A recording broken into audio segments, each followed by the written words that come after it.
देखिए हम displacement reaction में क्या पढ़ते हैं, हमने कॉम्बिनेशन के बाद फिर हमने क्या पढ़ा था, डिकम्पोजिशन, और थर्ड वन हमारी आई displacement reaction.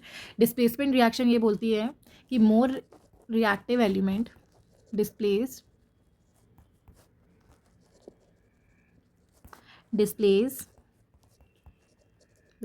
less reactive element।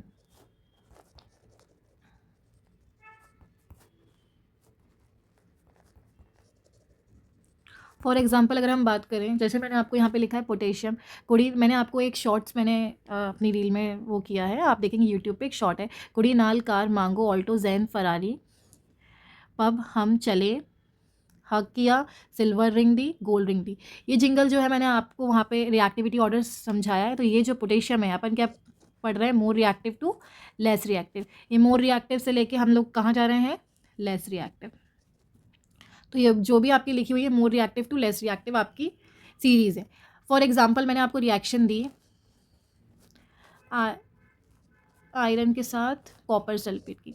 अब जैसे कि हमको पता है कि जो आयरन, ये हमारा आयरन है ना, जो अपना आयरन है, और कॉपर कहाँ है अपना, ये है। तो मोर रिएक्टिव क्या हुआ आपका, ऐसे आपने देखा तो मोर रिएक्टिव क्या है आपके पास, आयरन। लेस रिएक्टिव क्या है आपका, कॉपर। तो अपन ने क्या पढ़ा, मोर रिएक्टिव इसको डिस्प्लेस करता है लेस रिएक्टिव को। तो ये लेस रिएक्टिव है तो मोर रिएक्टिव डिस्प्लेस करेगा तो क्या बन जाएगा, iron sulphate plus copper. Next example मैं आपको बताती हूँ। जैसे कि आपको रिएक्शन दी जिंक प्लस कॉपर सल्फेट की। अब हमने ये देखा कि जो जिंक है, जिंक का है, ये आपका जिंक है, और किससे दी, कॉपर की। तो मोर रिएक्टिव क्या है आपका, जिंक। तो जिंक क्या है आपका, मोर रिएक्टिव। लेस रिएक्टिव क्या है, कॉपर का। तो आपका क्या बनेगा यहाँ पे, zinc sulphate plus copper.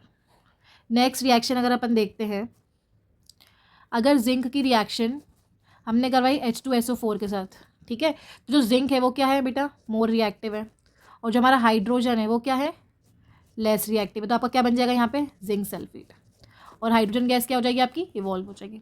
Next अगर अपन और देख रहे हैं एग्जाम्पल, तो कॉपर प्लस सिल्वर नाइट्रेट आपने रिएक्शन में लिया।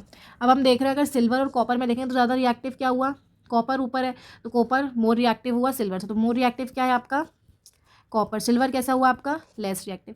तो आपका यहाँ पे क्या बन रहा है, कॉपर नाइट्रेट। क्या बन जाएगा आपका, copper nitrate plus Ag। Copper की वैलेंसी 2 होती है इसलिए मैंने होल ट्वाइस किया है। ये हमारी होती है डिस्प्लेसमेंट रिएक्शन। मैं आपको एक बार जल्दी बता देती हूँ मैं आपको। जो डिस्प्लेसमेंट रिएक्शन रहती है उसमें क्या होता है, मोर रिएक्टिव इसको डिस्प्लेस कर रहा है बेटा लेस रिएक्टिव को, ये आपको याद रखना है। तो ये अगर अपन ऐसे देखें तो मोर रिएक्टिव पोटेशियम है, सबसे ज़्यादा रिएक्टिव क्या है, पोटेशियम। फिर अगर पोटेशियम और इसमें से देख रहे हैं तो मोर रिएक्टिव ये हुआ, इन दोनों में से देख रहे हैं अगर हम तो मोर रिएक्टिव ये हुआ। नीचे जाते जाएंगे तो लेस रिएक्टिव होते जाएंगे, ऊपर जाते जाएंगे अपन अगर ऐसे ऊपर जा रहे हैं तो मोर रिएक्टिव हो रहे हैं, हम नीचे जा रहे हैं तो क्या हो रहे हैं, हम लेस रिएक्टिव हो रहे हैं। ये आपकी डिस्प्लेसमेंट रिएक्शन है। Thank you.